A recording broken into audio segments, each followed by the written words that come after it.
shock opera to end. Are you surprised? Are any of you surprised that Donald Trump's shock opera would not have this sort of sad, pathetic finale? I'm not. I'm surprised that you're surprised. I'm surprised by the texts that I'm getting. Oh, are we going to be okay? Yes, we're going to be okay. You know why? Because what I've been saying for 4 years is playing out in the courts right now. The rule of law is stronger than any one man or any one woman.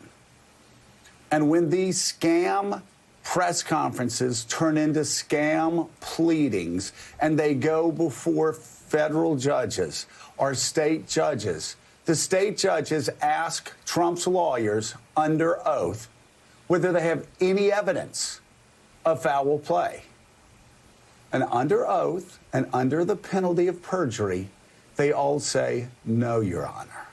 And the cases are dismissed. Now, listen, while you were sleeping last night, and you probably went to bed if you follow politics closely, concerned about some of the developments that have been going on. While you were sleeping last night, they were counting votes, one by one by one in Arizona.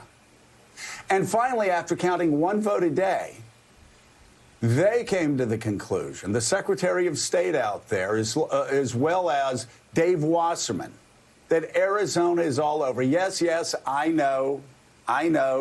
Fox News and the Associated Press called Arizona for Joe Biden in the summer of '76. But now everybody else is doing it. Arizona is over. And they're doing hand recounts in Georgia. But as Karl Rove wrote in the Wall Street Journal, that race is over. Pennsylvania is over.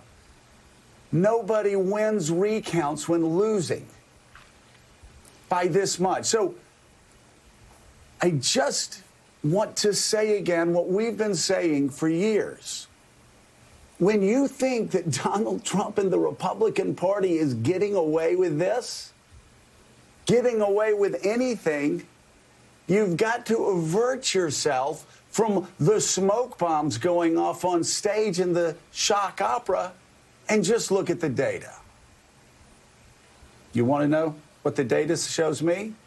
It shows me that after all the failures of the Democratic Party in congressional races and Senate races and state legislative races, and after all the weeping and the gnashing of the teeth are finished in that area, look at the presidential race.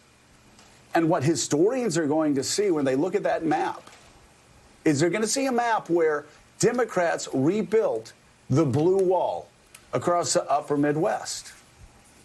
They shattered the solid South by going straight to the heart of Dixie, which is not Alabama, but instead Georgia, the Peach State. It's the first time the son of the South, it's the first time that a Democratic presidential candidate who is not a son of the South won Georgia in 60 years.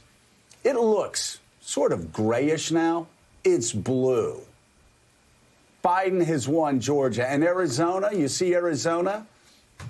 That state, the state of Goldwater and McCain, not only elected a Democrat for president, they now have 2 sitting U.S. senators, something unthinkable in the land of Goldwater and McCain before Donald Trump was president of the United States. And let me give you a couple of more numbers as people are saying, oh, he just barely won. It just, the shock opera, it continues. But let me just give you some numbers. Do you want to know what the wages of political sin is in America when you're Donald Trump?